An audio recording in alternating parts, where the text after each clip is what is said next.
믿기 힘든 광경이 펼쳐졌습니다. 연봉 5억 스위스 은행가가 한국 시장에서 목격한 장면 때문에 얼어붙었습니다. 이건 범죄 아니야?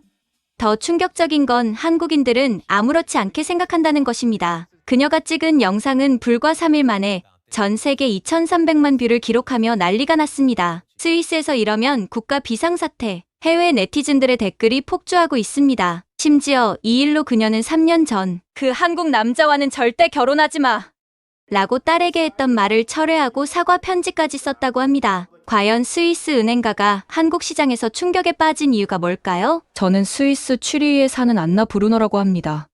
56세의 UBS 은행 리스크 관리 이사죠. 제가 오늘 이렇게 글을 쓰게 된 건 정말 믿기 어려운 일들이 한국에서 벌어졌기 때문입니다.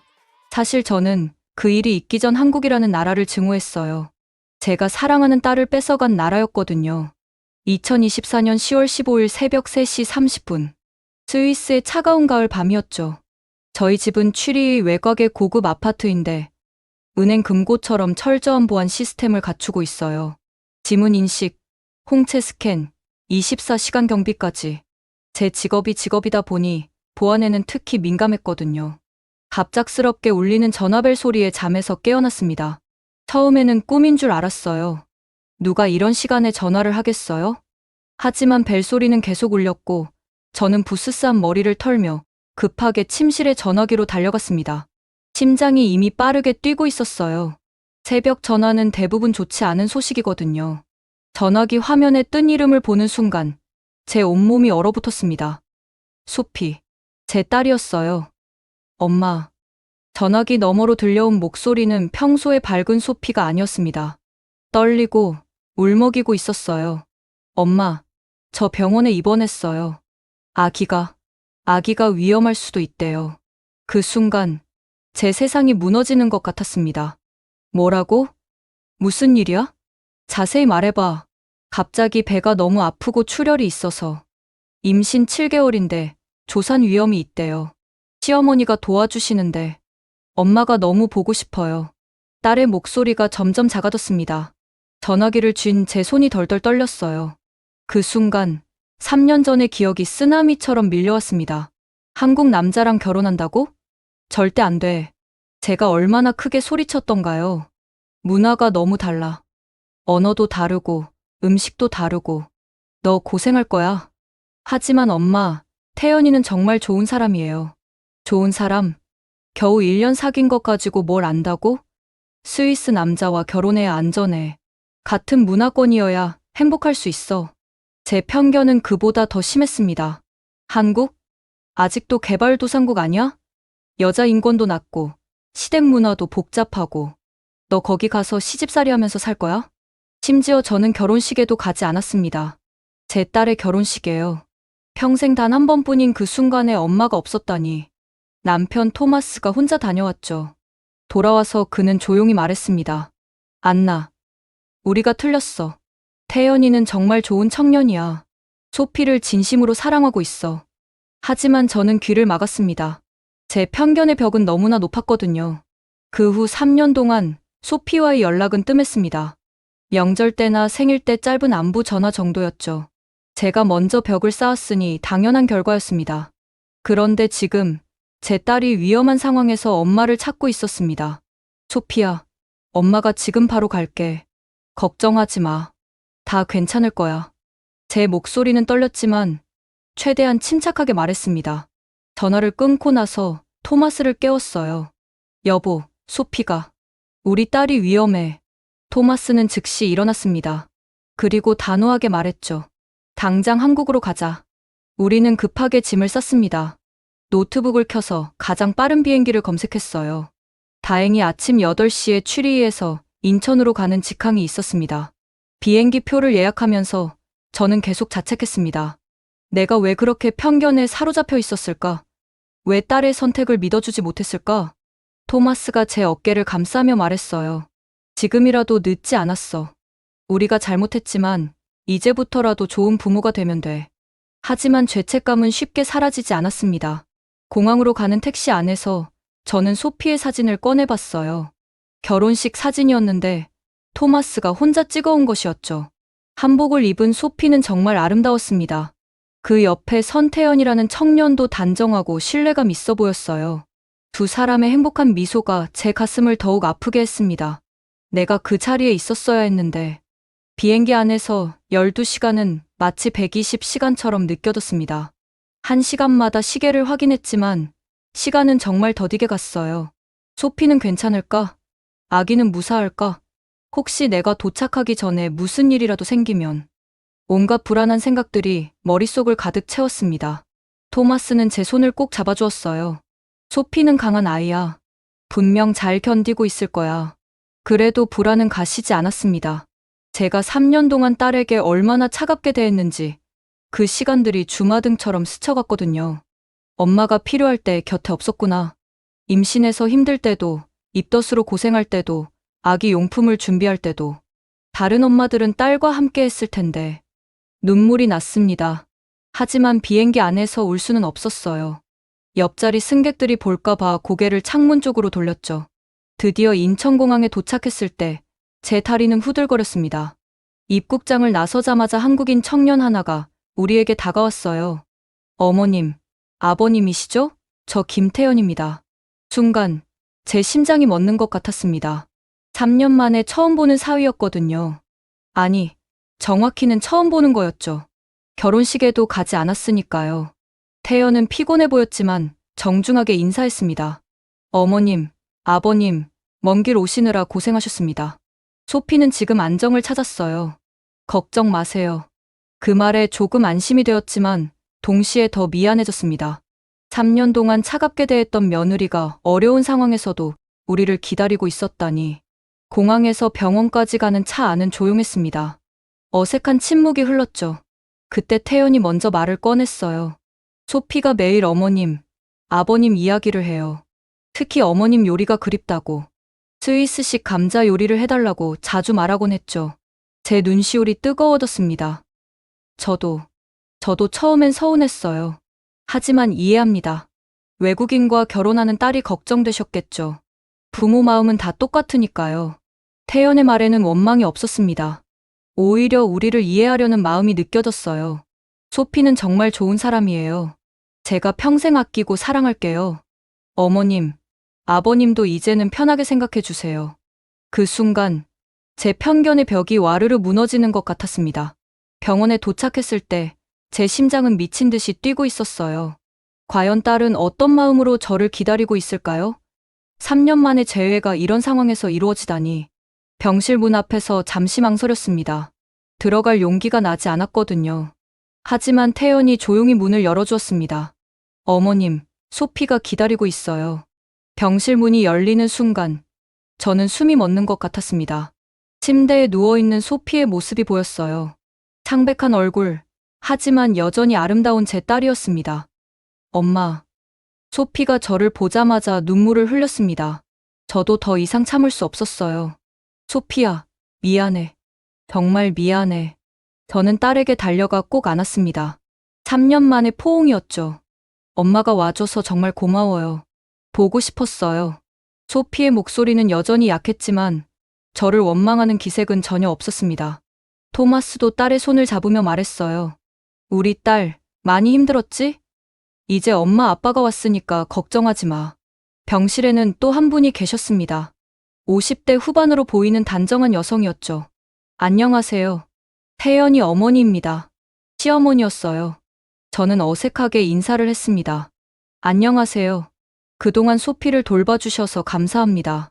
아이고, 뭐려. 우리 며느리인데 당연한 거죠. 소피가 얼마나 착한지 몰라요. 복덩이를 보내주셔서 제가 더 감사하죠.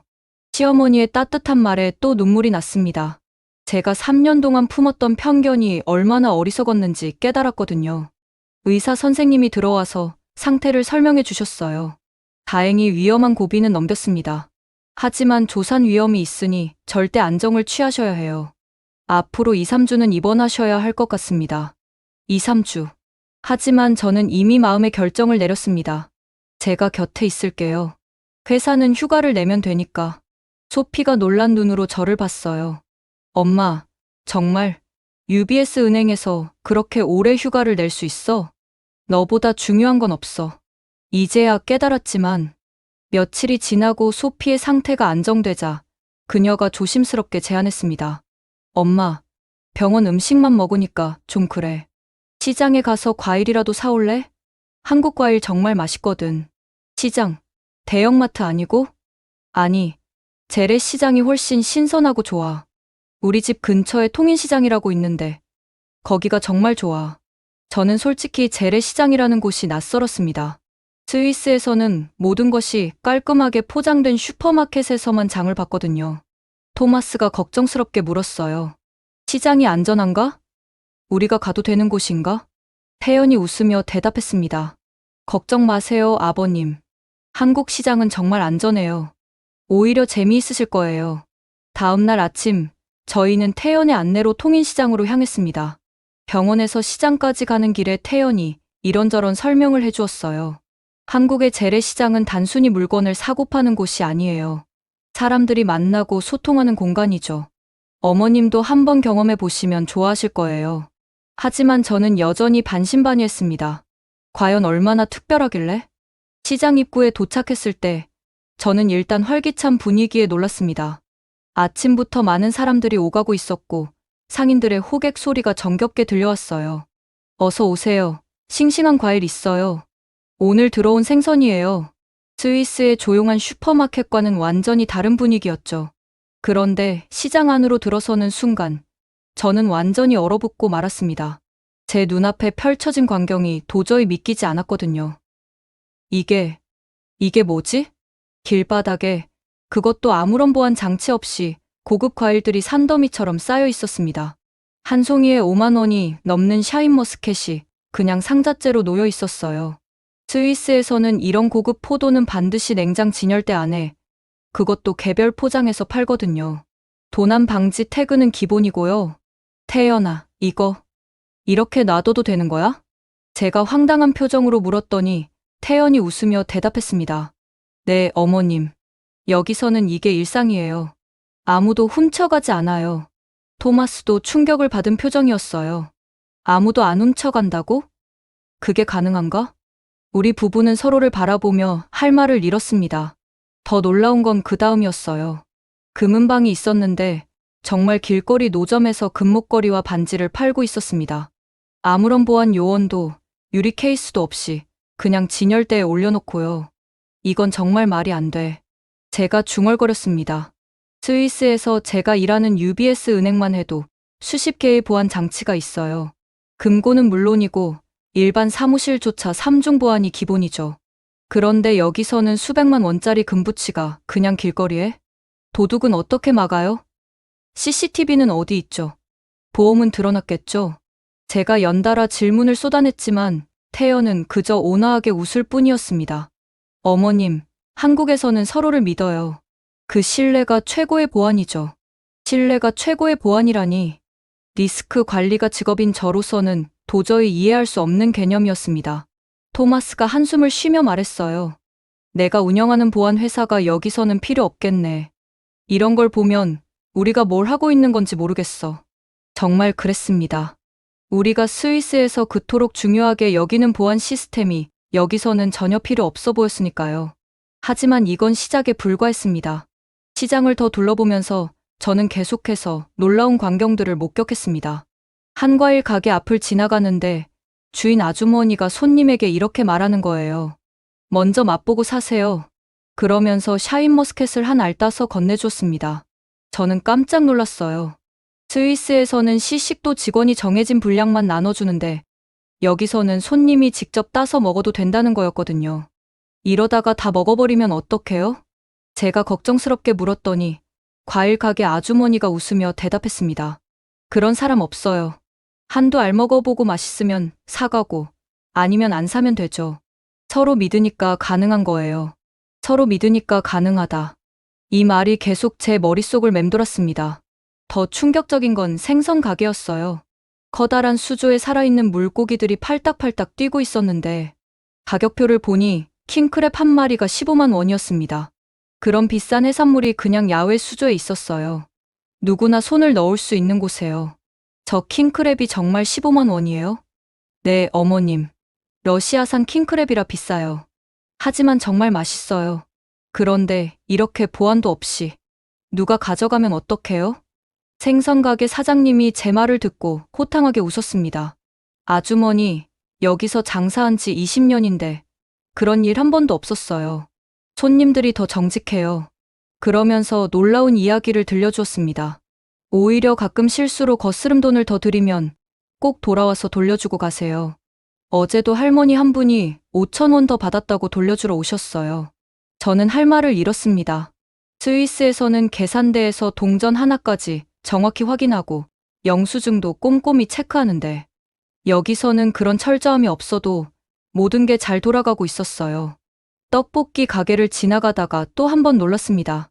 주인이 잠시 자리를 비웠는데 돈통이 그대로 열려 있었어요. 안에는 10,000원짜리 지폐가 수북이 쌓여 있었습니다. 저 돈통이 왜 열려 있죠? 태연이 설명해 주었어요. 아, 주인 할머니가 잠깐 화장실 가신 것 같네요. 손님들이 알아서 계산하고 가요. 알아서 계산한다고요? 네, 떡볶이 가격이 붙어 있으니까 그만큼 내고 거스름 돈도 알아서 가져가죠. 토마스가 고개를 저으며 말했습니다. 이건 정말 우리 회사 직원들한테도 이런 걸 기대하기 어려운데 정말 그랬어요. 스위스에서는 회사 내부에서도 모든 거래를 기록하고 감시 카메라로 확인하는데 여기서는 완전히 모르는 사람들끼리도 이런 신뢰가 가능했으니까요. 채소 가게도 마찬가지였습니다. 싱싱한 상추, 깨씹, 시금치가 그냥 상자에 담겨 있었어요. 포장도 안 되어 있고 가격표만 붙어 있을 뿐이었죠. 손님들은 자유롭게 만져보고 필요한 만큼 봉투에 담아가고 있었습니다. 저렇게 만져도 되나요? 위생은요? 제가 물었더니 채소 가게 아주머니가 대답했습니다.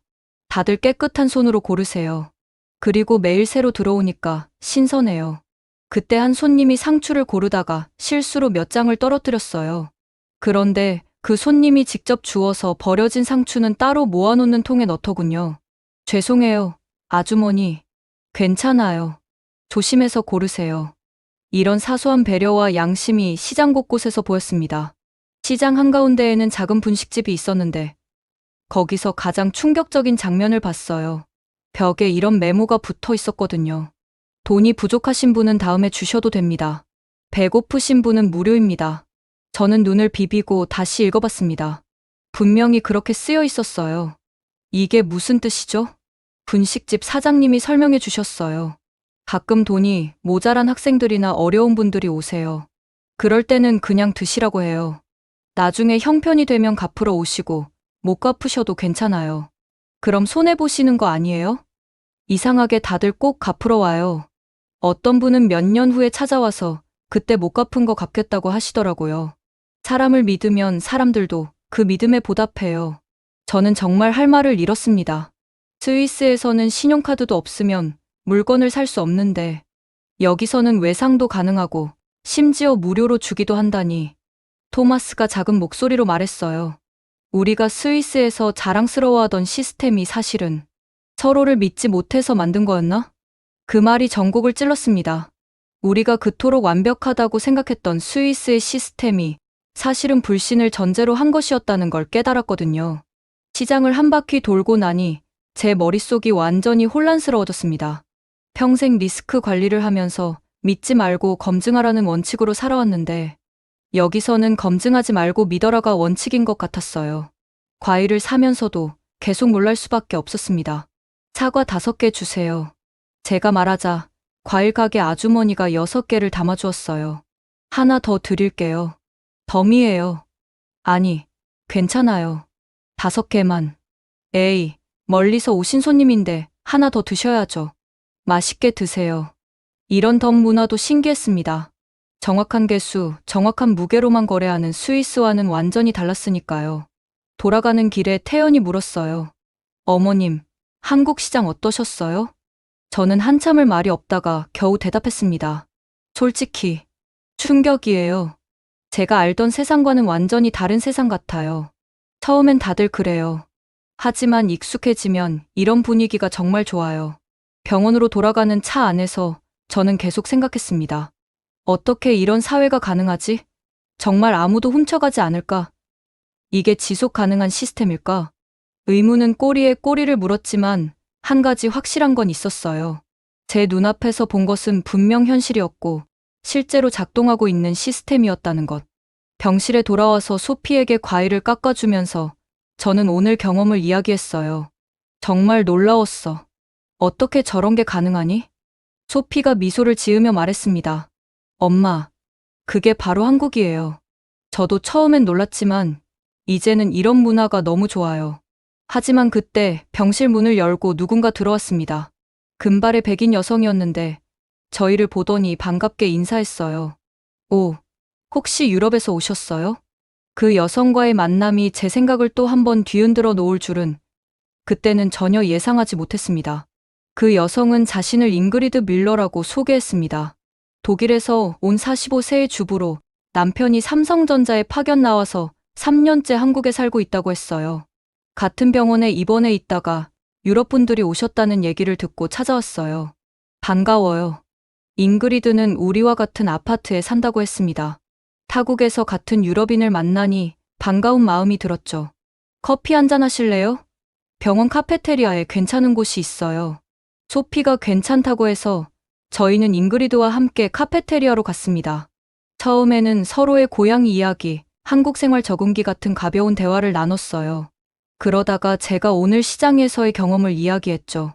오늘 통인시장에 갔었는데 정말 놀라운 걸 봤어요. 보안도 없이 비싼 물건들을 길거리에서 파는데. 그러자 잉그리드의 표정이 갑자기 어두워졌습니다. 아, 그 시장이요. 저도 처음엔 충격받았죠. 하지만 지금은 그냥 체념했어요. 체념이요? 네, 여기는 선진국 기준으로 보면 이해할 수 없는 게 너무 많아요. 특히 위생이나 보안 면에서는 정말 후진적이죠. 잉그리드의 목소리에는 경멸이 섞여 있었습니다. 길거리에 음식을 쌓아놓고 파는 것도 그렇고 맨손으로 음식을 만지는 것도 그렇고 독일이었다면 당장 영업정지예요. 저는 조금 당황했습니다. 제가 본 시장은 나름대로 깨끗하고 질서정연했거든요. 하지만 사람들이 정직하고 서로 신뢰하는 모습은 인상적이었어요. 잉그리드가 코웃음을 쳤습니다. 신뢰? 그건 그냥 시스템이 미비해서 그런 거예요. 제대로 된 보안 시스템을 갖출 여력이 없으니까 그냥 믿는 척하는 거죠. 토마스가 불편한 표정으로 말했습니다. 그래도 실제로 도난 사고가 없다면 그것도 나름의 시스템 아닐까요? 운이 좋아서 그런 거예요. 언젠가는 문제가 터질 거예요. 선진국에서는 이미 100년 전에 폐기한 방식들이에요. 잉그리드는 계속해서 한국의 여러 면을 비판했습니다. 시장도 문제지만 전반적으로 체계가 없어요. 모든 게 대충대충이죠. 아, 그리고 딸이 아시아 남자와 결혼하신다고요? 힘드실 거예요. 그 순간 저는 3년 전에 제 모습을 보는 것 같았습니다. 한국 남자들은 가부장적이고 시댁 문화도 복잡하고 유럽 여자들이 적응하기 정말 힘들어요. 후회하실 거예요. 잉그리드의 말을 들으면서 저는 점점 불편해졌습니다. 분명 며칠 전까지는 저도 비슷한 생각을 했지만 막상 다른 사람 입에서 듣자니 기분이 이상했어요. 그래도 제 사위는 정말 좋은 사람이에요. 소피를 아끼고 사랑하죠. 지금은 그래 보여도 결혼하고 나면 달라져요. 한국 남자들은 다 그래요. 잉그리드와 헤어지고 병실로 돌아오는 길에 저는 마음이 복잡했습니다. 여보, 잉그리드 말이 맞는 걸까? 토마스가 고개를 저었어요. 모르겠어. 하지만 우리가 본 건 분명 달랐잖아. 태연이도 좋은 사람이고. 다음 날 저는 혼자서 다시 시장에 갔습니다. 잉그리드의 말이 맞는지 확인해보고 싶었어요. 좀 더 비판적인 시각으로 관찰해보려고 했죠. 아침 일찍 시장에 도착하니 상인들이 막 준비를 하고 있었습니다. 그런데 제가 본 것은 잉그리드가 말한 대충대충과는 거리가 멀었어요. 과일 가게 아주머니는 과일을 하나하나 닦고 있었고 생선 가게 아저씨는 얼음을 새로 갈아 넣고 있었습니다. 모두들 정성스럽게 가게를 준비하는 모습이었죠. 아주머니, 매일 이렇게 준비하세요? 제가 서툰 한국어로 물어봤더니 과일 가게 아주머니가 웃으며 대답했습니다. 그럼요. 깨끗해야 손님들이 믿고 사가죠. 우리도 자부심이 있어요. 자부심. 그 말이 마음에 와닿았습니다. 시장이 본격적으로 열리자 어제와 같은 풍경이 펼쳐졌어요. 하지만 이번에는 좀 더 자세히 관찰했습니다. 한 할머니가 과일을 고르다가 실수로 사과 하나를 떨어뜨렸어요. 금이 간 사과를 들고 과일 가게 아주머니에게 갔습니다. 이거 제가 떨어뜨렸어요. 사갈게요. 아이고, 괜찮아요, 할머니. 실수하신 건데요. 아니에요. 제가 실수했으니 사야죠. 결국 할머니는 금 간 사과 값을 내고 갔습니다. 또 다른 가게에서는 젊은 엄마가 아이와 함께 장을 보고 있었어요. 아이가 포도를 만지작거리자 엄마가 타일렀습니다. 함부로 만지면 안 돼. 사는 것만 만져야지. 왜요? 다른 사람들도 사야 하니까. 우리가 다 만지면 다른 사람들이 싫어하잖아. 이런 소소한 배려들이 모여서 시장의 질서를 만들고 있었습니다. 정육점에서는 더 놀라운 일을 봤어요. 한 손님이 고기를 산 후 집에 가서 무게를 다시 재봤는지 다시 와서 말했습니다. 아저씨, 100g 더 주셨네요. 돈 더 드릴게요. 아이고, 그냥 드세요. 제가 실수한 건데. 아니에요. 정확히 계산해야죠. 서로 양보하는 모습이 정말 인상적이었어요. 시어머니가 운영하신다는 반찬 가게도 들렀습니다. 어머님이세요? 태연이 어머니가 여기 계신다고 들었어요. 아이고, 사돈 어른. 어서 오세요. 시어머니는 정말 반갑게 맞아주셨어요. 우리 소피 괜찮아요? 많이 걱정되시죠? 네, 다행히 안정을 찾았어요. 어머님 덕분이에요. 무슨 덕분이에요? 가족인데 당연한 거죠. 가족. 그 말에 또 눈시울이 뜨거워졌습니다. 시어머니는 여러 가지 반찬을 싸주시면서 이런저런 이야기를 들려주셨어요. 이 시장에서 30년 넘게 장사했어요. 처음엔 정말 어려웠는데 이웃들이 많이 도와줬죠. 30년이요? 네. 그동안 한 번도 도둑 맞은 적 없어요. 오히려 제가 실수로 거스름 돈 덜 드리면 다시 찾아와서 더 주고 가세요. 시어머니의 이야기를 들으면서 저는 이 시장이 단순한 거래 장소가 아니라는 걸 깨달았습니다. 사람들의 삶이 있고 정이 있고 역사가 있는 곳이었죠. 떡집 할머니와도 이야기를 나눴어요. 할머니, 혹시 손님들이 돈 안 내고 가는 경우는 없어요? 가끔 깜빡하고 안 내는 사람 있죠. 그런데 꼭 다음에 와서 내고 가요. 어제 깜빡했다면서요. 정말요? 사람은 다 양심이 있어요. 믿어주면 대부분 그 믿음에 보답해요. 시장 한복판에 있는 국수집에서 점심을 먹었습니다.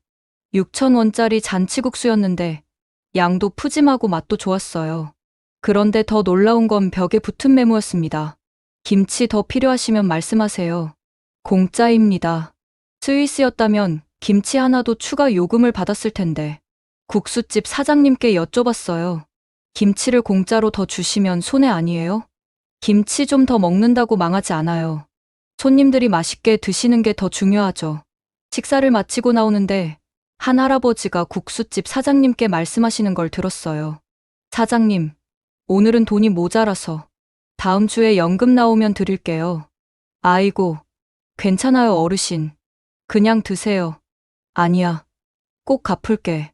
알겠어요. 천천히 하세요. 이런 따뜻한 정이 시장 곳곳에 있었습니다. 저녁 무렵 병실로 돌아가면서 저는 오늘 본 것들을 정리해봤어요. 잉그리드가 말한 후진적인 모습은 찾을 수 없었습니다. 오히려 고도로 발달한 신뢰 시스템을 봤죠. 서로를 믿고, 배려하고, 양보하는 문화. 그것이 어떤 보안 시스템보다 강력한 힘을 발휘하고 있었습니다. 병실에서 소피와 태연, 그리고 토마스와 함께 저녁을 먹으면서 오늘의 경험을 나눴어요. 정말 놀라워. 이런 사회가 실제로 존재한다니. 태연이 조용히 말했습니다. 한국 사람들에게는 정이라는 게 있어요. 서로를 가족처럼 생각하는 마음이죠. 정. 그 따뜻한 단어가 제 마음을 울렸습니다. 하지만 아직도 의문은 남아 있었어요. 과연 이런 시스템이 계속 유지될 수 있을까? 현대 사회에서도 가능한 일일까? 그 답을 찾기 위해 저는 다음 날도 시장에 가기로 마음먹었습니다. 며칠 후 병원 로비에서 잉그리드를 다시 만났습니다. 그녀는 제가 계속 시장에 다닌다는 소식을 들었는지 걱정스러운 표정으로 다가왔어요. 안나 씨, 정말 매일 그 시장에 가신다고요? 네, 정말 흥미로운 곳이더라고요. 잉그리드가 한숨을 쉬었습니다. 조심하세요. 겉으로는 평화로워 보여도 문제가 많은 곳이에요. 무슨 문제요? 일단 위생부터 엉망이에요. 길거리에 음식을 그냥 쌓아놓고 파리도 날아다니고 독일이었으면 즉시 폐쇄해요. 저는 조심스럽게 반박했습니다. 하지만 제가 본 바로는 상인들이 매일 청소하고 정리하던데요. 잉그리드가 코웃음을 쳤어요. 그게 청소예요? 유럽 기준으로는 전혀 위생적이지 않아요. 냉장 시설도 제대로 안 되어 있고, 그녀는 계속해서 부정적인 이야기를 쏟아냈습니다. 그리고 가격도 불투명해요. 외국인이면 더 비싸게 받는다고 들었어요. 정찰제가 아니라 흥정을 해야 하고, 정말 후진적이죠. 하지만 제가 경험한 바로는 안나 씨는 운이 좋았던 거예요. 저는 3년 동안 여기 살면서 많이 당했어요. 잉그리드는 자신의 경험담을 들려주었습니다. 처음에 과일을 샀는데 집에 와서 보니 반이 썩어 있었어요. 항의하러 갔더니 그럴 리 없다고 발뺌하더라고요. 정말요? 네. 그리고 거스름 돈도 제대로 안 주고 외국인이라고 무시하는 거예요. 그녀의 이야기를 들으면서 저는 혼란스러웠습니다. 제가 경험한 것과는 너무 달랐거든요. 혹시 언어 문제 때문에 오해가 있었던 건 아닐까요? 잉그리드가 화난 표정으로 말했습니다. 오해라니요. 저도 한국어 조금은 해요. 분명히 사기당한 거예요. 그녀는 더욱 목소리를 높였습니다. 안나 씨, 너무 순진하게 생각하지 마세요. 한국은 아직 선진국이 아니에요. 특히 재래시장 같은 곳은 더 그래요. 하지만, 그리고 딸이 한국 남자와 결혼했다고요? 정말 걱정되네요. 한국 시댁은 정말 힘들어요. 며느리를 하인 취급해요. 그 순간 옆에서 듣고 있던 토마스가 참지 못하고 끼어들었습니다. 잉그리드 씨, 그렇게 단정적으로 말씀하시는 건 좀 사실을 말하는 거예요. 저도 한국인 친구들이 있는데 다들 시댁 때문에 힘들어해요. 잉그리드는 계속해서 한국의 부정적인 면만 이야기했습니다. 음식도 너무 맵고 공기도 나쁘고 교통도 복잡하고 솔직히 왜 여기서 사는지 모르겠어요. 남편 때문에 어쩔 수 없이 있는 거지만 저는 점점 불편해졌습니다. 분명 며칠 전에 저도 비슷한 편견을 가지고 있었지만 이제는 달랐거든요. 그래도 좋은 점도 많지 않나요? 사람들도 친절한 척하는 거예요. 속으로는 외국인 무시해요. 잉그리드와의 대화는 평행선을 달렸습니다. 그녀는 끝까지 자신의 부정적인 시각을 고집했죠. 헤어지면서 잉그리드가 마지막으로 한 말이 귓가에 맴돌았습니다. 안나 씨도 조금 더 있어 보면 알게 될 거예요. 한국의 진짜 모습을요. 병실로 돌아오는 길에 저는 깊은 생각에 빠졌습니다. 과연 누구 말이 맞는 걸까? 내가 본 것이 진짜일까? 아니면 잉그리드 말대로 속고 있는 걸까? 소피에게 잉그리드와의 대화를 이야기했더니 소피가 씁쓸하게 웃었어요. 엄마, 그분은 마음을 닫고 있는 것 같아요. 한국을 이해하려고 하지 않고 자기 기준으로만 판단하는 거죠.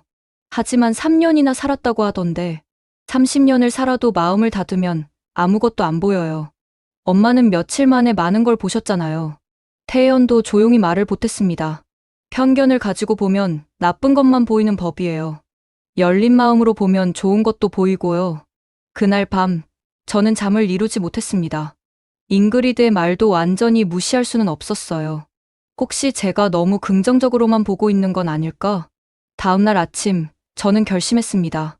좀 더 객관적으로 관찰해보자. 비판적인 시각도 필요해. 그래서 다시 시장으로 향했습니다. 이번에는 정말 꼼꼼히 비판적으로 관찰하기로 마음먹었죠. 시장에 도착해서 처음으로 한 일은 위생 상태를 확인하는 것이었습니다. 과일들이 진열된 상태를 자세히 봤어요. 확실히 스위스의 슈퍼마켓처럼 완벽하게 포장되어 있지는 않았습니다. 하지만 과일들은 모두 신선했고 상한 것은 바로바로 골라내고 있었어요. 파리가 날아다닌다는 잉그리드의 말도 확인해봤습니다. 여름이 아니어서 그런지 파리는 거의 없었고 있더라도 상인들이 계속 쫓아내고 있었죠. 가격 문제도 관찰했습니다. 놀랍게도 가격표가 명확히 붙어 있었고 모든 손님에게 동일한 가격을 받고 있었어요. 외국인이라고 더 받는 경우는 한 번도 보지 못했습니다. 오히려 제가 외국인인 걸 알고는 더 친절하게 대해주는 상인들이 많았죠. 어디서 오셨어요? 스위스에서 왔어요. 아이고, 멀리서 오셨네. 이거 하나 더 드릴게요. 이런 덤 문화가 잉그리드에게는 불투명한 가격으로 느껴졌을 수도 있겠다는 생각이 들었습니다. 정육점에서 고기를 사면서 일부러 테스트를 해봤어요. 이거 얼마예요? 킬로에 15,000원이에요. 너무 비싼데. 좀 깎아주세요. 아이고, 죄송해요. 저희는 정찰제예요. 대신 조금 더 드릴게요. 정확한 가격, 하지만 인간적인 배려. 이것이 한국 시장의 방식이었습니다. 점심때는 일부러 작은 식당에 가봤습니다. 잉그리드가 말한 비위생적인 곳이 있는지 확인하고 싶었거든요. 하지만 제가 간 식당들은 모두 깨끗했어요. 물론 유럽의 미슐랭 레스토랑 같지는 않았지만 충분히 위생적이었습니다. 주방이 오픈되어 있어서 조리 과정도 다 볼 수 있었고 식재료도 신선해 보였어요. 한 김밥집에서는 아주머니가 장갑을 끼고 김밥을 만들고 있었습니다. 아주머니, 항상 장갑 끼고 하세요? 그럼요. 맨손으로 하면 안 되죠. 손님들 드시는 건데 청결에 대한 인식이 분명히 있었습니다. 오후에는 구청 직원들이 시장을 돌면서 위생 점검을 하는 모습도 봤어요. 정기적으로 점검 나오세요? 네. 일주일에 한 번은 꼭 와요. 위생이 제일 중요하니까요. 잉그리드가 말한 것과는 달리 관리 감독도 이루어지고 있었습니다. 해가 저물 무렵 저는 시장 구석구석을 다 둘러봤어요. 확실히 완벽하지는 않았습니다. 어떤 곳은 조금 어수선하기도 했고 모든 것이 최첨단은 아니었죠. 하지만 후진적이라고 할 정도는 아니었어요. 오히려 사람 냄새 나는 활기찬 삶의 공간이었습니다. 집으로 돌아가려고 하는데 과일 가게 아주머니가 불렀어요. 아가씨, 이거 가져가요. 귤 몇 개를 봉투에 담아주셨습니다. 아니에요. 괜찮아요. 에이, 매일 오시는데 맨날 구경만 하고 가시면 어떡해요. 이거라도 드세요. 공짜로 주시는 게 미안해서 다른 과일을 사려고 했더니 아니에요. 그냥 드리는 거예요. 정이에요. 정. 또 그 정이라는 단어였습니다. 병실로 돌아와서 생각했어요. 잉그리드는 왜 이런 따뜻함을 느끼지 못했을까? 아마도 처음부터 마음을 닫고 있었기 때문이 아닐까요? 한국은 후진국이라는 편견의 렌즈로 보니 모든 것이 부정적으로 보였을 겁니다. 제가 3년 전에 그랬던 것처럼요. 그날 밤 태연의 부모님이 병문안을 오셨어요. 시어머니와 시아버지는 정말 따뜻한 분들이었습니다. 사돈 어른, 멀리서 오시느라 고생 많으셨어요. 아니에요. 당연히 와야죠. 시어머니가 가져오신 음식을 함께 먹으면서 이야기를 나눴어요. 저희가 처음에 태연이가 외국인과 결혼한다고 했을 때 솔직히 걱정했어요. 시아버지의 고백이었습니다. 언어도 다르고 문화도 다르니까요. 하지만 소피를 만나고 나서 생각이 바뀌었어요. 정말 좋은 며느리를 얻었다고요. 시어머니도 덧붙였습니다. 소피가 한국말도 열심히 배우고 우리 문화도 이해하려고 노력하는 모습이 정말 예뻐요. 딸 같아요. 정말로. 그분들의 진심 어린 말씀에 또 눈물이 났습니다. 저희가 소피를 반대했던 게 정말 후회돼요. 지나간 일이에요. 지금이라도 이렇게 오셨잖아요. 앞으로 자주 오세요. 진짜 가족이니까요. 진짜 가족. 그 말이 가슴 깊이 와 닿았습니다. 잉그리드는 이런 따뜻함을 경험해보지 못한 걸까요? 아니면 경험했지만 받아들이지 못한 걸까요? 다음 날, 저는 새로운 관점으로 시장을 보기 시작했습니다. 단순히 물건을 사고 파는 곳이 아니라 사람과 사람이 만나는 곳으로요. 그리고 깨달았습니다. 진짜 문제는 시스템이 아니라 마음가짐이라는 것을. 잉그리드와의 대화 이후 저는 더욱 객관적으로 한국 시장을 관찰하기로 했습니다. 편견 없이, 하지만 비판적 시각도 유지하면서요. 새벽 5시, 저는 시장으로 향했습니다. 상인들이 어떻게 하루를 준비하는지 보고 싶었거든요. 도착했을 때 시장은 이미 분주했습니다. 트럭들이 신선한 농산물을 내리고 있었고 상인들은 부지런히 움직이고 있었어요. 과일 가게 아주머니는 과일을 하나하나 확인하면서 분류하고 있었습니다. 아주머니, 이렇게 일찍부터 나오세요? 매일 새벽 4시에 나와요. 좋은 물건 받으려면 일찍 움직여야죠. 힘들지 않으세요? 30년 했으니까 이제 몸에 뱄어요. 손님들한테 좋은 거 드려야죠. 상한 과일은 따로 분류해서 버리고 조금이라도 흠집이 있으면 할인 판매용으로 따로 놨습니다. 청소하는 모습도 인상적이었어요. 물을 뿌리고 빗자루로 쓸고 가게 앞을 깨끗이 정리했습니다. 매일 이렇게 청소하세요? 당연하죠. 깨끗해야 손님들이 기분 좋게 장 보시죠. 생선 가게는 더욱 철저했습니다. 얼음을 새로 갈아 넣고 생선 진열대를 소독하고 비늘이나 내장은 즉시 치웠어요. 위생이 생명이에요. 특히 생선은 더 조심해야 해요. 생선 가게 아저씨의 말씀이었습니다. 놀라운 건 상인들끼리의 협력이었어요. 김 사장님, 오늘 배추 좀 나눠주세요. 제 것 떨어졌어요. 그럼, 얼마나 필요해요? 서로 부족한 걸 나눠주고 도와주는 모습이 자연스러웠습니다. 아침 7시쯤 구청 직원들이 나타났습니다. 위생 점검 나왔습니다. 상인들은 전혀 당황하지 않고 자연스럽게 응대했어요. 어서 오세요. 확인하세요. 직원들은 냉장고 온도, 유통기한, 청결 상태 등을 꼼꼼히 확인했습니다. 한 가게에서는 미세한 문제를 지적받았어요. 여기 온도가 조금 높네요. 신경 써주세요. 네, 알겠습니다. 바로 조정할게요. 전문적이고 체계적인 관리가 이루어지고 있었습니다. 오전 9시, 시장이 본격적으로 활기를 띠기 시작했어요. 저는 특별히 금은방을 유심히 관찰했습니다. 정말로 도난 사고가 없는지 궁금했거든요. 금은방 사장님께 직접 물어봤어요. 이렇게 오픈된 곳에서 금을 팔면 위험하지 않나요? 사장님이 웃으며 대답했습니다. 여기서 20년 장사했는데 도난 한 번 없었어요. 정말요? 어떻게 그게 가능하죠? 시장 사람들이 다 지켜봐요. 수상한 사람 있으면 서로 알려주고, 그리고 손님들도 정직해요. 실제로 관찰해보니 금은방 주변 상인들이 은연중에 신경 쓰고 있었어요. 공동체적 감시 체계가 작동하고 있었던 거죠. 점심시간, 저는 일부러 현금을 많이 들고 다니면서 거래를 해봤습니다. 놀랍게도 모든 상인들이 정확하게 거스름 돈을 줬어요. 한 번은 제가 일부러 돈을 더 냈는데, 손님, 10,000원 더 주셨어요. 바로 돌려주더군요. 오후에는 특별한 실험을 해봤습니다. 지갑을 일부러 과일 가게 진열대에 놓고 멀리서 지켜봤어요. 5분도 안 돼요. 아주머니가 소리쳤습니다. 손님, 지갑 놓고 가셨어요. 제가 돌아가자 안심한 표정으로 지갑을 건네주셨어요. 큰일 날 뻔했네. 조심하세요. 또 다른 실험으로 물건값을 계산할 때 일부러 헷갈리는 척했습니다. 얼마라고 하셨죠? 3,000원이에요.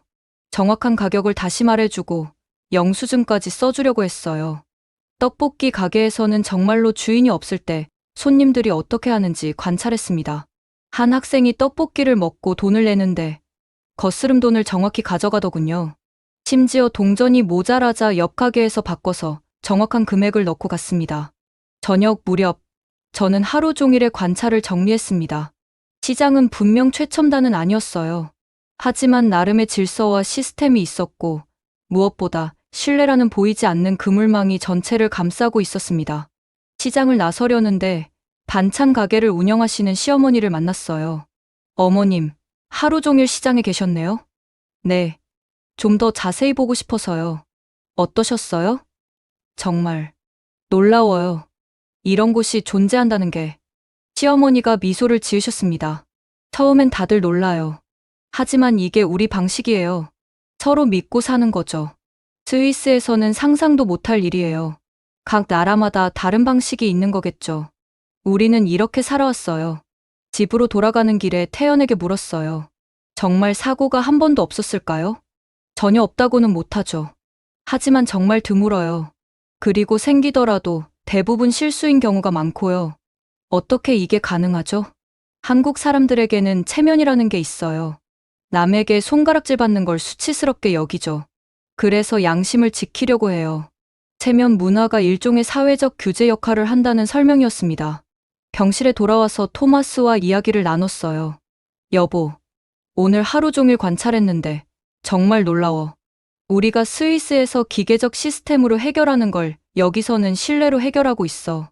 토마스도 고개를 끄덕였습니다. 내 보안 회사에서 수억 원 들여서 만드는 시스템보다 효과적일 수도 있겠네. 소피가 말했어요. 엄마, 이제 한국이 좀 다르게 보이시죠? 응, 정말 다르게 보여. 처음에는 이해할 수 없었는데, 이제는 오히려 우리 시스템이 과한 것 같기도 하고. 그날 밤, 저는 일기를 썼습니다. 오늘 본 것은 단순한 시장이 아니었다. 실내로 작동하는 하나의 생태계였다. 잉그리드는 왜 이것을 보지 못했을까? 아마도 자신의 기준과 다르면 모두 틀렸다고 생각했기 때문일 것이다. 나도 그랬으니까. 하지만 이제 안다. 다름은 틀림이 아니라는 것을. 오히려 우리가 잃어버린 무언가를 여기서는 아직 간직하고 있는지도 모른다. 다음 날 아침, 저는 확신을 가지고 시장으로 향했습니다. 이제는 비판적 관찰자가 아닌 이 실내 생태계의 일원이 되고 싶었어요. 과일 가게 아주머니가 반갑게 맞아주셨습니다. 또 오셨네. 오늘은 뭐 좀 사가세요. 네. 오늘은 많이 살게요. 웃으며 과일을 고르는데 문득 깨달았습니다. 이곳은 단순히 물건을 사고 파는 곳이 아니라 사람과 사람이 만나는 곳이라는 것을. 그리고 그 만남의 바탕에는 신뢰가 있다는 것을. 일주일째 되는 날, 저는 시장에서 특별한 분을 만났습니다. 82세의 박춘자 할머니였어요. 시장에서 가장 오래된 채소 가게를 운영하고 계셨죠. 할머니, 여기서 얼마나 장사하셨어요? 60년 됐지. 20살 때부터 했으니까. 60년, 한 자리에서 60년을 장사하셨다니 놀라웠습니다. 그동안 많은 변화가 있었겠네요. 그럼, 예전에는 여기가 논밭이었어. 서울이 커지면서 시장이 된 거지. 할머니는 앉으라고 의자를 권하시며 이야기를 이어가셨어요. 처음엔 정말 어려웠어. 돈도 없고, 물건도 없고. 근데 이웃들이 도와줬지. 서로 품앗이하고, 나눠 먹고. 품앗이요? 서로 돕는 거야. 내가 바쁘면 옆집이 봐주고, 옆집 바쁘면 내가 봐주고. 돈 안 받고, 그냥 정으로. 할머니의 이야기를 들으며 저는 한국 사회의 뿌리를 보는 것 같았습니다. 할머니, 그런데 요즘도 서로 그렇게 도와요? 물론이지. 저기 과일집 영희 봐. 애기 낳고 한 달 동안 못 나왔는데 우리가 돌아가면서 가게 봐줬어. 무료로요? 무료가 뭐야? 가족인데. 나중에 내가 아프면 영희가 도와주겠지. 이런 상호보조 시스템이 아직도 살아있다는 게 놀라웠습니다. 할머니가 갑자기 진지한 표정으로 말씀하셨어요. 아가씨, 외국에서 왔다며? 거기는 어때? 스위스에서 왔어요. 거기는 모든 게 시스템으로 되어 있어요. 시스템? 네, 법이나 규칙, 계약 같은 거요. 모든 걸 문서로 하고 증거를 남겨요. 할머니가 고개를 저으셨습니다. 그게 편할 수도 있겠네. 근데 정은 있어? 그 질문에 저는 답을 못했습니다. 우리는 돈보다 신용이 중요해. 한번 신용 잃으면 여기서 장사 못해. 돈은 다시 벌어도 신용은 못 되찾아. 어떻게 신용을 지키죠? 손님한테 정직하고, 이웃한테 착하고, 약속은 꼭 지키고. 그게 다야. 할머니의 단순한 원칙이 오히려 더 깊게 다가왔습니다. 그때 한 손님이 와서 물을 샀어요. 할머니가 잔돈을 거슬러 주려는데 손님이 손사래를 쳤습니다. 할머니, 됐어요. 그냥 가지세요. 아니야. 200원이라도 돌려줘야지. 지난번에 더 주신 것도 있는데 뭐려. 이런 작은 실내의 거래들이 일상적으로 일어나고 있었습니다. 점심때 저는 소피와 함께 병원 근처 카페에서 차를 마셨어요. 엄마, 이제 한국이 좀 이해되세요? 응, 많이 이해됐어. 처음엔 정말 충격이었는데, 이제는 오히려 부럽기도 해. 뭐가 부러우세요? 사람들 사이의 신뢰? 따뜻함. 스위스에서는 모든 게 차갑고 기계적이거든. 소피가 제 손을 잡았어요. 엄마, 제가 태연이랑 결혼하고 싶다고 했을 때 엄마가 그렇게 반대하셨잖아요. 솔직히 많이 상처받았어요. 엄마가 제 선택을 믿어주지 않는다고 생각했거든요. 미안해, 소피야. 정말 미안해. 하지만 이제 이해해요. 엄마도 제가 걱정되셨던 거잖아요. 낯선 나라, 낯선 문화. 그래도 내가 너무했어. 결혼식에도 안 가고. 소피가 눈물을 글썽이며 말했어요. 엄마가 이렇게 와주셔서 정말 기뻐요. 그리고 한국을 이해하려고 노력하시는 모습이 정말 감사해요. 우리는 서로를 꼭 안았습니다. 3년 만에 진정한 화해가 이루어진 순간이었어요. 오후에 병실로 돌아왔을 때 태연이 진지한 표정으로 저희를 기다리고 있었어요. 어머님, 제가 드릴 말씀이 있어요. 무슨 일이야? 사실 저도 처음에는 어머님, 아버님이 저를 반대하셔서 많이 힘들었어요. 내가 부족해서 그런가, 한국인이라서 무시하시는 건가. 태연의 고백이 계속됐습니다. 하지만 소피가 늘 말했어요. 부모님도 언젠가는 이해해 주실 거라고. 기다리자고. 태연아. 그래서 기다렸어요. 그리고 지금 이렇게 어머님이 한국을 이해하려고 노력하시는 걸 보니 정말 감동이에요. 태연의 눈에도 눈물이 맺혔습니다. 저는 소피를 정말 사랑해요. 평생 행복하게 해주고 싶어요. 그리고 어머님, 아버님도 제 부모님처럼 모시고 싶어요. 순간, 저는 제가 얼마나 어리석었는지 깨달았어요. 이렇게 좋은 사람을 단지 한국인이라는 이유만으로 거부했다니. 태연아, 미안해. 정말 미안해. 내가 편견에 사로잡혀서. 괜찮아요, 어머님. 이제라도 받아주시니 감사해요. 토마스도 태연의 어깨를 두드리며 말했어요. 자네는 훌륭한 사위야. 내가 자네를 의심했던 걸 용서해주게. 그날 저녁, 우리는 처음으로 진정한 가족이 되었습니다. 병실에서 다 함께 저녁을 먹으며 저는 한국에서 배운 것들을 정리해봤어요. 한국에서 가장 인상 깊었던 건 정이라는 문화예요. 서로를 가족처럼 생각하고 돕는 것. 시어머니가 덧붙이셨어요. 정이 있으면 돈이 없어도 살 수 있어요. 하지만 돈이 있어도 정이 없으면 외로워요. 맞아요. 스위스는 부자 나라지만 사람들이 외로워요. 이웃이 누군지도 몰라요. 시아버지도 말씀하셨습니다. 각 나라마다 장단점이 있는 거겠죠. 스위스의 시스템도 훌륭하고 우리의 정 문화도 소중하고. 네, 이제야 그걸 깨달았어요. 다름을 인정하는 게 중요한 거였네요. 소피가 밝게 웃으며 말했어요. 엄마가 이렇게 변하신 걸 보니 정말 기뻐요. 우리 아기도 두 문화의 좋은 점을 다 배우며 자랄 수 있겠네요. 그래, 스위스의 체계성과 한국의 따뜻함을 다 가진 아이로 키우자. 모두가 웃었습니다. 그날 밤, 저는 깊은 생각에 잠겼어요. 내가 평생 믿어온 가치관이 절대적인 게 아니었구나. 세상에는 다양한 삶의 방식이 있고, 각각의 아름다움이 있구나. 그리고 결심했습니다. 이 경험을 많은 사람들과 나누고 싶다고. 특히 저처럼 편견에 사로잡힌 사람들에게 새로운 시각을 보여주고 싶다고. 병원에서 돌아온 저녁, 저는 노트북을 열었습니다. 지난 일주일 동안의 경험을 정리해서 링크드인에 올리고 싶었어요. 제목을 고민하다가 이렇게 적었습니다. 제가 틀렸습니다. 한국인 사위를 반대했던 스위스 은행가의 고백. 글을 쓰기 시작했어요. 저는 스위스 UBS 은행의 리스크 관리 이사입니다. 3년 전 딸이 한국인과 결혼한다고 했을 때 극렬히 반대했습니다. 한국은 후진국이고 문화가 다르고 딸이 고생할 거라고 생각했거든요. 하지만 일주일 전 임신한 딸이 위급하다는 소식에 한국을 방문했고 제 인생관이 완전히 바뀌었습니다. 한국의 재래시장에서 저는 스위스 은행보다 더 완벽한 시스템을 봤습니다. 그것은 바로 신뢰라는 시스템이었습니다. 이어서 시장에서의 경험들을 자세히 썼어요. 5만 원짜리 샤인머스켓이 길거리에 무방비로 놓여 있었습니다. 금목걸이를 파는 노점에는 보안 요원이 없었습니다. 주인이 없는 가게에서 손님들이 알아서 계산하고 갔습니다. 스위스에서는 상상할 수 없는 일들이었죠. 우리 은행은 수십억을 들여 보안 시스템을 구축합니다. 남편의 보안 회사는 최첨단 기술로 도난을 방지합니다.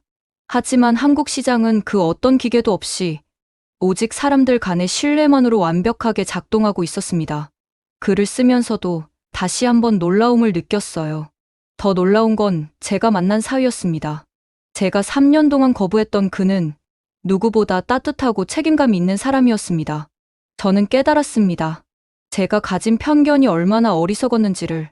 스위스가 더 선진국이라고 믿었지만 정작 우리가 잃어버린 것을 한국은 간직하고 있었습니다. 바로 사람에 대한 믿음과 따뜻한 정이었죠. 마지막으로 이렇게 마무리했습니다. 동료 여러분, 우리가 매일 관리하는 리스크가 정말 리스크일까요? 아니면 우리가 서로를 믿지 못해 만든 허상일까요? 한국에서 배운 가장 큰 교훈은 이것입니다. 신뢰는 주는 것이 아니라 만드는 것이다. 제 딸은 현명한 선택을 했습니다. 그리고 저는 늦었지만 그것을 인정합니다. 편견을 버리고 마음을 열 때 우리는 더 넓은 세상을 볼 수 있습니다. 업로드 버튼을 누르는 순간 조금 떨렸어요. 제 고백이 어떻게 받아들여질지 몰랐거든요. 처음 1시간은 조용했습니다. 그런데 점점 반응이 오기 시작했어요. 동료들부터 댓글을 달기 시작했습니다. 안나, 정말 용기 있는 고백이네요. 저도 반성하게 됩니다. 한국에 그런 문화가 있다니 놀랍네요. 꼭 가보고 싶어졌어요. 점심 무렵 조회수가 1000을 넘어섰어요. 공유도 100번 이상 되었고요. 오후가 되자 더 놀라운 일이 일어났습니다. 다른 나라 사람들도 댓글을 달기 시작한 거예요. 저는 독일 은행에서 일하는데 정말 공감됩니다. 우리도 시스템에만 의존하고 있죠. 미국에서는 이런 신뢰 문화가 완전히 사라졌어요. 부럽네요. 일본인입니다. 우리도 예전에는 그랬는데 점점 서구화되면서 잃어가고 있어요. 한국인들의 댓글도 많았어요. 외국인이 이렇게 깊이 이해해 주시니 감동입니다. 저희도 당연하게 여겼는데 특별한 거였네요. 사위분이 정말 좋은 분인가 봐요. 축하드립니다. 저녁이 되자 조회수는 만을 넘어섰고 공유는 500번이 넘었어요.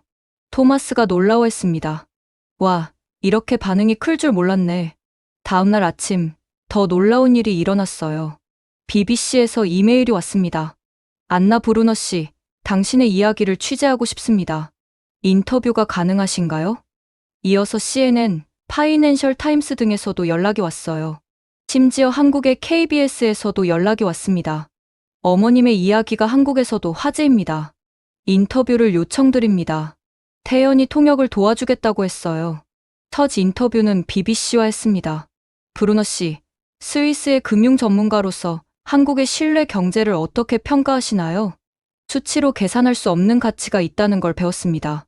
우리는 모든 걸 돈으로 환산하려 하지만 신뢰의 가치는 그보다 훨씬 큽니다. 하지만 현대 사회에서 그런 시스템이 지속 가능할까요? 오히려 현대 사회일수록 필요하다고 봅니다. 기술이 발달할수록 인간적 가치가 더 중요해지니까요. KBS 인터뷰는 더 감동적이었어요. 한국인 사위를 반대하셨다가 생각을 바꾸신 계기가 뭔가요? 제 편견이 얼마나 어리석었는지 깨달았어요. 태연이는 제가 만난 사람 중 가장 훌륭한 사람이에요. 한국인이라서가 아니라 한 인간으로서요. 한국 문화에서 가장 인상 깊었던 점은 정문화요. 서로를 가족처럼 생각하는 마음. 그리고 그것이 만들어내는 신뢰의 경제. 스위스도 배워야 할 점이 많습니다. 인터뷰가 방송된 후 반응은 폭발적이었어요. 제 링크드인 팔로워가 하루 만에 10,000명이 늘었고 게시물 조회수는 500만을 넘어섰습니다. 메시지도 쏟아졌어요. 당신의 이야기에 큰 감동을 받았습니다. 저도 국제결혼을 반대하는 부모님을 설득할 용기를 얻었어요. 저는 한국에서 사업하는 독일인입니다. 당신 말이 100% 맞아요. 한국의 신뢰 문화는 정말 특별합니다. 스위스 은행가가 이런 말을 하다니 놀랍네요. 금융계도 변해야 할 때입니다. 가장 감동적인 메시지는 이거였어요. 저도 한국인과 결혼한 프랑스 여성입니다. 부모님이 3년째 저희를 인정 안 하시는데 당신의 이야기를 보여드렸더니 다시 생각해보겠다고 하셨어요. 감사합니다. 일주일 만에 제 이야기는 15개 언어로 번역되어 퍼졌고 전 세계에서 비슷한 경험을 한 사람들의 이야기가 쏟아졌습니다. 테드 토크에서도 강연 요청이 왔어요. 신뢰 경제의 미래라는 주제로 말이죠. 소피가 농담처럼 말했어요. 엄마가 유명인이 되셨네요. 그게 중요한 게 아니야. 많은 사람들이 편견을 버리고 새로운 시각을 갖게 된 게 중요한 거지. 정말 그랬어요. 제 작은 경험이 이렇게 큰 파장을 일으킬 줄은 몰랐지만 그만큼 세상에는 편견 때문에 고통받는 사람들이 많다는 뜻이겠죠. 그리고 며칠 후 정말 예상치 못한 사람에게서 연락이 왔습니다. 바로 잉그리드였어요. 안나. 저예요, 잉그리드. 병원 카페에서 다시 만난 잉그리드는 전과는 완전히 다른 표정이었어요. 어딘가 수줍고 불편해 보였죠. 당신 이야기를 봤어요. 링크드인에서. 그리고 BBC 인터뷰도. 잉그리드는 커피잔을 만지작거리며 말을 이었습니다. 사실 많이 부끄러웠어요. 제가 당신께 했던 말들이 생각나서. 잉그리드 씨, 잠깐만요. 제 이야기를 먼저 들어주세요. 그녀의 눈가가 촉촉해졌습니다. 당신 글을 읽고 나서 제 남편과 싸웠어요. 남편이 그러더군요. 당신이 3년 동안 한국을 욕하니까 우리 가족이 여기서 행복할 수 없었다고. 잉그리드는 한숨을 쉬었어요. 딸이 한국 학교에서 친구를 못 사귀는 것도, 아들이 태권도 학원을 그만둔 것도 다 제 때문이었어요. 제가 계속 한국을 부정적으로 말하니까 아이들도 마음을 닫은 거죠. 그런 일이. 그래서 어제 다시 시장에 갔어요. 이번엔 정말 열린 마음으로요. 잉그리드의 고백이 계속됐습니다. 처음으로 상인분들과 대화를 해봤어요. 서툰 한국어로요. 그런데 다들 너무 친절하게 대해주시는 거예요. 어떤 일이 있었어요? 과일 가게 아주머니가 제 한국어를 칭찬해 주시면서 귤을 하나 까서 주셨어요. 맛있어요? 더 먹어요 하시면서요. 잉그리드의 목소리가 떨렸습니다. 3년 동안 그 시장에 다니면서 처음으로 사람의 따뜻함을 느꼈어요. 제가 먼저 마음을 열지 않았던 거였어요. 그리고 떡볶이도 먹어봤어요. 항상 비위생적이라고 생각해서 근처에도 안 갔는데 정말 맛있더라고요. 주인 할머니가 맵지 않아요? 하고 걱정해 주시고 잉그리드는 눈물을 훔쳤습니다. 더 놀라운 건 시장에 독일어를 할 줄 아는 할아버지가 계셨어요. 젊었을 때 독일에서 광부로 일하셨대요. 정말요? 네. 그 할아버지가 독일 이야기를 들려주시면서 독일도 좋은 나라지만 한국도 좋은 점이 많아요 하시는데 정말 부끄러웠어요. 잉그리드는 깊은 숨을 쉬고 말했습니다. 할아버지가 이렇게 말씀하셨어요. 외국 사람들이 김치 냄새 싫다고 하는데 독일 사람들 소시지 냄새도 우리한텐 낯설어요. 서로 이해하면 되는 거죠. 현명한 말씀이네요. 정말 그래요.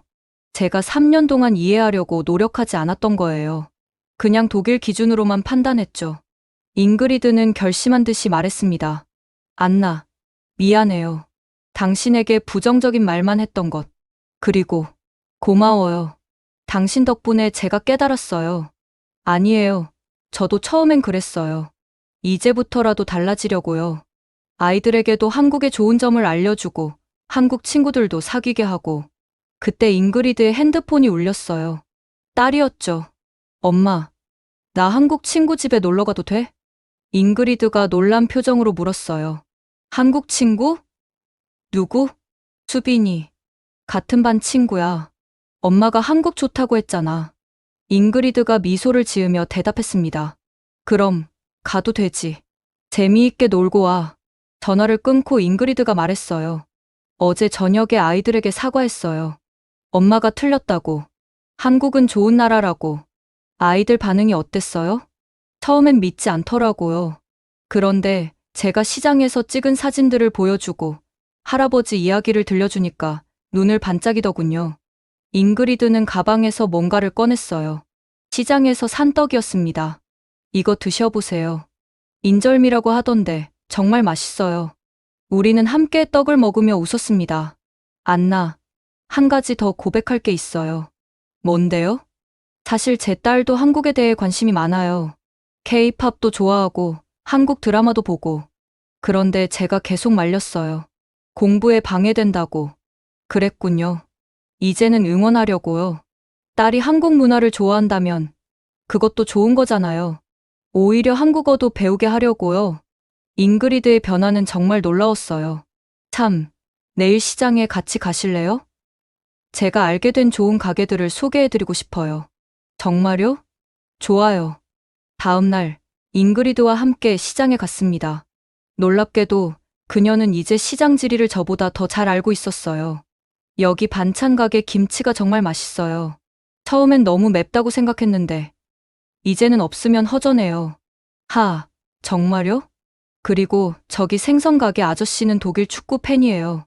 분데스리가 이야기하면 신나서 막 설명해 주세요. 잉그리드는 완전히 다른 사람이 되어 있었어요. 과일 가게에서 잉그리드가 한국어로 인사했습니다. 아주머니, 안녕하세요. 어머, 독일 아가씨, 오늘도 왔네? 네, 오늘은 친구랑 같이 왔어요. 아주머니가 반갑게 웃으며 사과를 하나씩 깎아주셨어요. 친구분도 외국 사람이네? 어디서 오셨어요? 스위스요. 아이고, 먼 데서 오셨네. 이것도 드세요. 포도까지 한 송이씩 따서 주시는 인심에 우리는 감동했어요. 떡볶이 가게에서 잉그리드가 자랑스럽게 주문했습니다. 이모님, 떡볶이 2인분이랑 순대 1인분 주세요. 우리 독일 손님, 이제 완전 한국 사람 다 됐네. 우리는 맛있게 떡볶이를 먹으며 이야기를 나눴어요. 안나, 알아요? 이 떡볶이 가게가 30년 됐대요. 레시피도 30년 전 그대로고.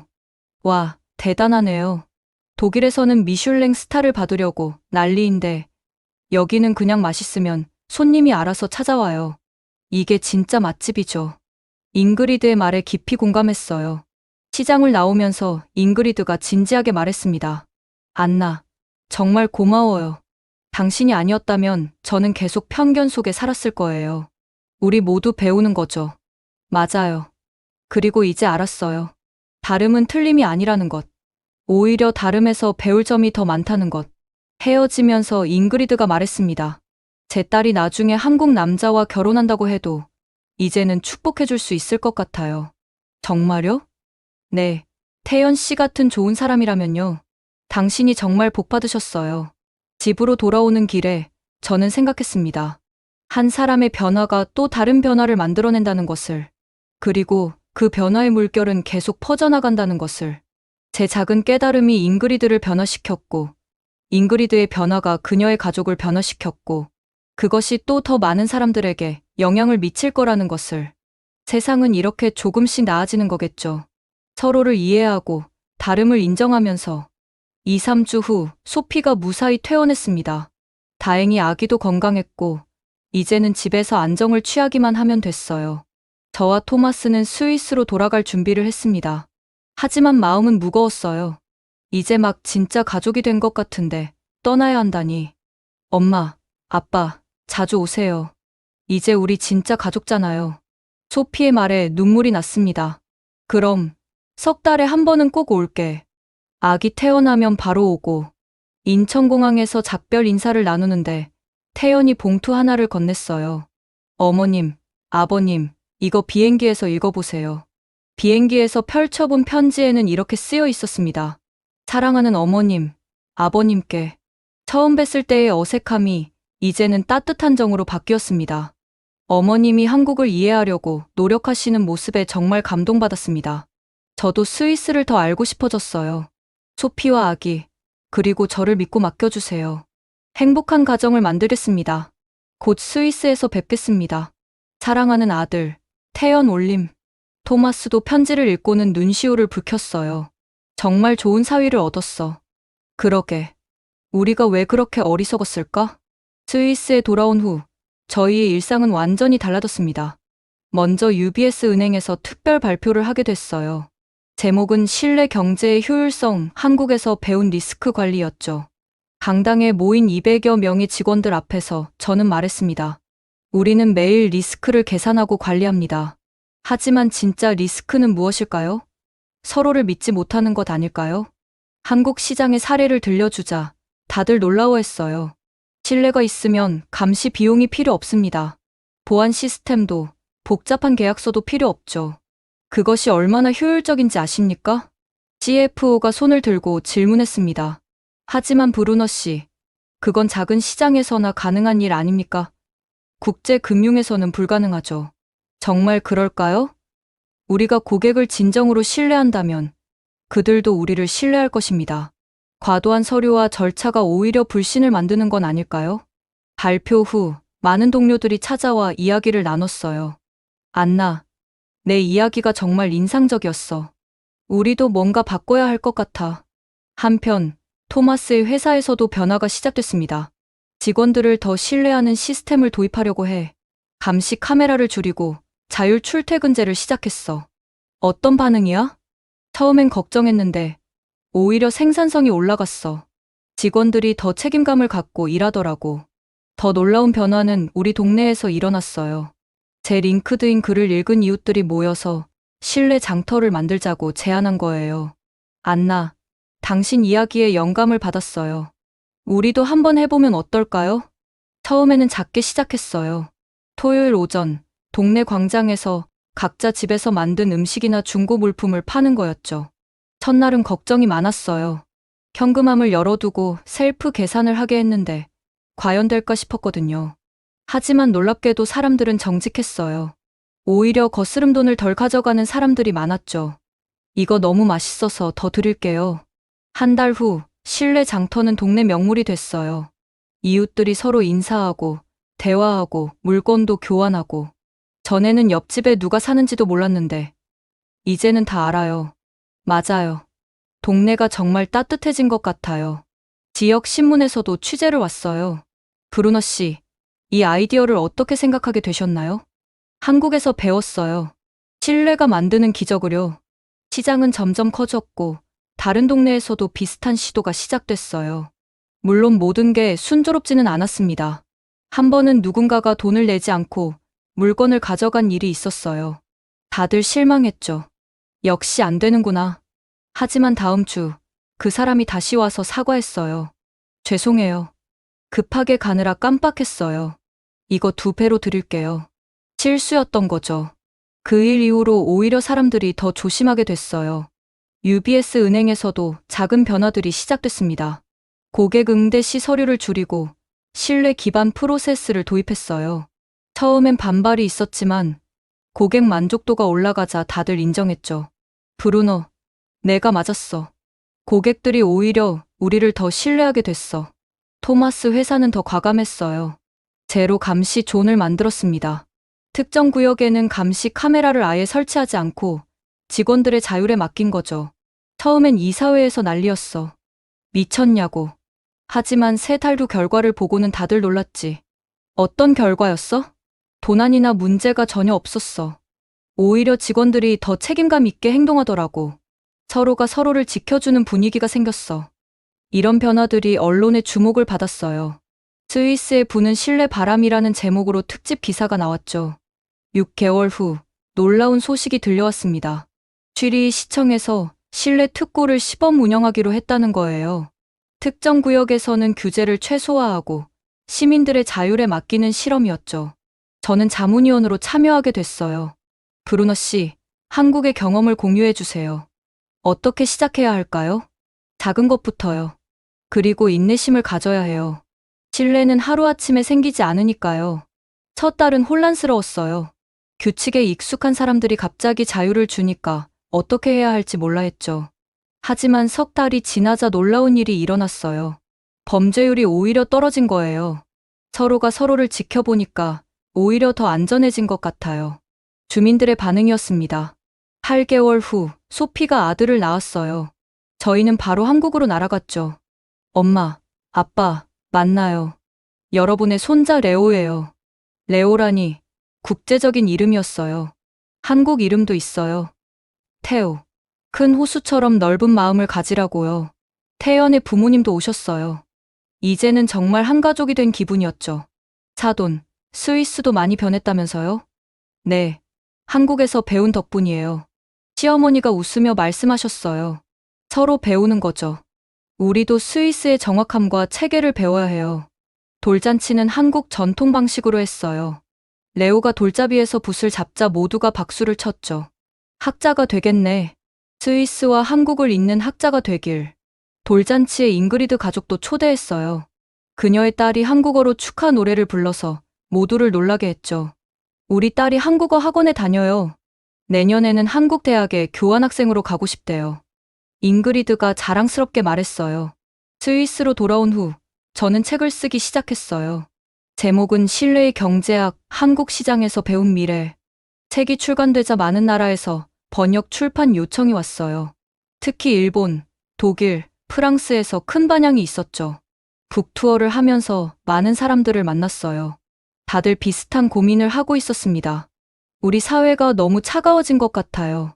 시스템은 완벽한데 왜 행복하지 않을까요? 그럴 때마다 저는 한국 시장 이야기를 들려줬어요. 완벽한 시스템보다 중요한 건 사람의 마음이에요. 서로를 믿고 배려하는 마음이요. 1년 후 스위스 신뢰 특구는 전국으로 확대됐어요. 다른 유럽 국가들도 벤치마킹하기 시작했죠. UBS 은행은 신뢰 금융이라는 새로운 상품을 만들었어요. 복잡한 서류 대신 고객과의 신뢰를 바탕으로 한 금융 서비스였죠. 처음엔 위험하다는 의견이 많았지만 사고율이 기존 상품보다 낮자 업계가 놀랐어요.